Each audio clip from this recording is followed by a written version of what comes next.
All there, welcome back to a new video. So on this 2010 Town and Country, Chrysler Town and Country, I have some trouble. The AC working, so after check the system okay, compressor okay, all the wires okay.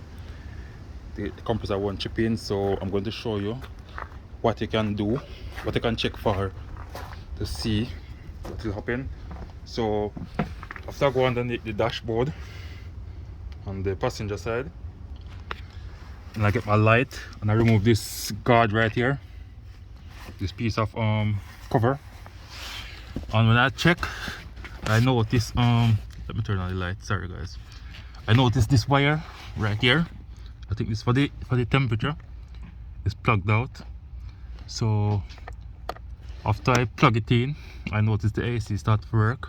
Excellent. So I'm just doing this video to show you guys, in case you're having the same issue, you can check this wire and the AC should work again. So if you find this video useful, please like, share, comment and subscribe to my YouTube channel. Thank you all for watching. Catch you another time.